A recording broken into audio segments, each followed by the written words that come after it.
Le livre de Jude l'appelle le grand jour. Le grand jour. Maintenant, ce grand jour sera un jour normal. Les gens prendront leur café, supporteront les grondements de la circulation, rigoleront, parleront du temps qu'il fait. Des milliers de personnes naîtront, des milliers mourront. L'Écriture dit que l'arrivée du Fils de l'homme aura lieu dans des temps comme celui de Noé.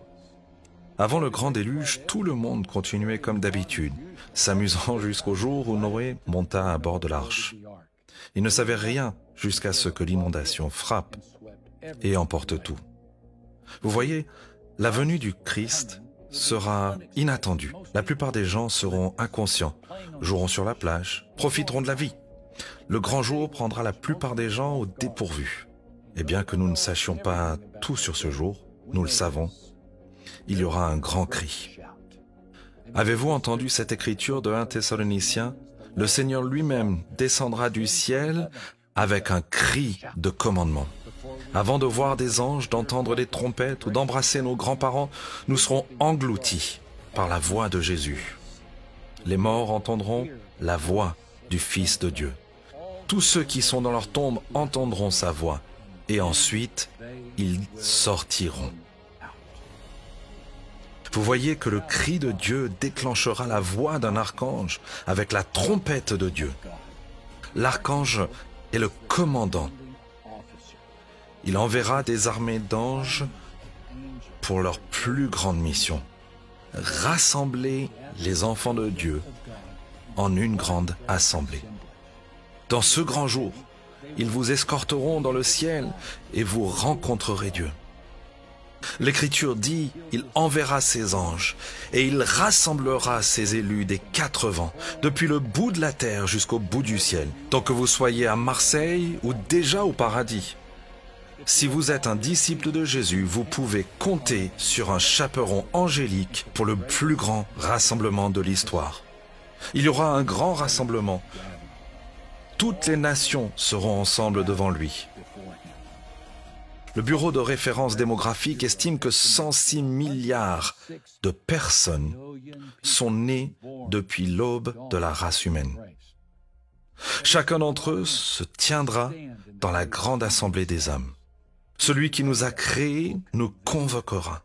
Jérémie a dit, « Celui qui a dispersé son peuple le rassemblera. » Ésaïe aussi dit, « Toutes les extrémités de la terre verront le salut de notre Dieu. » Ce jour-là, dit l'Écriture, les cieux passeront avec un bruit sifflant, et les éléments embrasés seront dissous, et la terre et les œuvres qui sont en elle seront brûlées entièrement.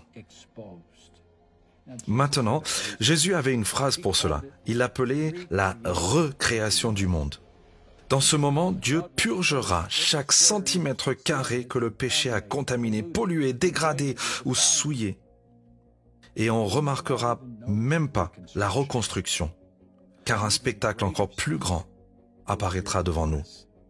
Vous voyez, il y aura un grand couronnement. L'Écriture dit, « Le Fils de l'homme, venant sur les nuées du ciel, avec puissance et une grande gloire. » Et Jésus ajouta, « Il s'assoira sur son trône de roi tout-puissant. » Mes amis, c'est dans cette direction que se dirige toute l'histoire, dans le moment vers lequel l'intrigue de Dieu déplace les détails, les personnages, les antagonistes, les héros, les sous-intrigues, tous s'orientent dans cette direction.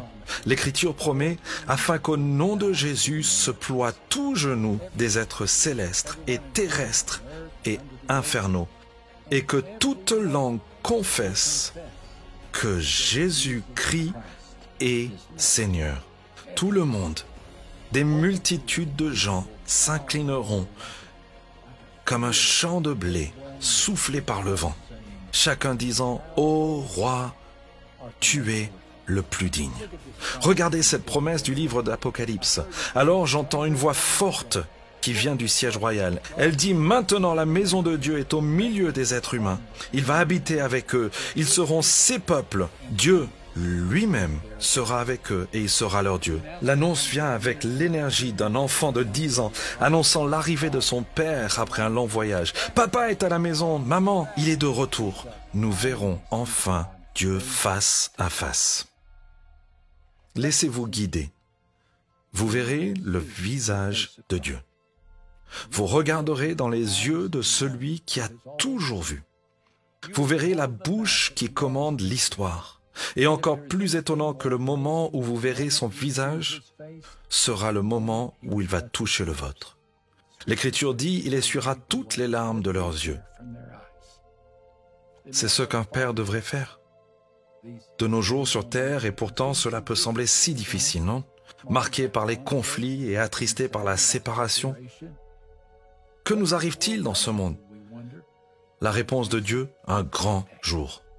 Et au grand jour de l'histoire, nous serons tous consacrés en Christ. Ainsi, il sera placé au-dessus de toutes les forces et de toutes les puissances qui ont autorité et pouvoir. Il est au-dessus de tout ce qui existe, non seulement dans le monde d'aujourd'hui, mais aussi dans le monde qui vient. Êtes-vous prêts pour ce jour? Jésus-Christ, le Fils de Dieu, a vécu une vie parfaite, mais il est mort comme un pécheur. Il a pris notre place sur la croix. Il est mort pour nos péchés et il est ressuscité des morts. Et sa résurrection est la preuve qu'il a tout pouvoir sur le péché et la mort. Il veut que vous passiez l'éternité avec lui. Il veut que cela commence aujourd'hui et continue jusqu'à l'éternité. Pourquoi ne pas lui dire oui aujourd'hui? Dites-lui oui aujourd'hui. Acceptez-vous cette offre?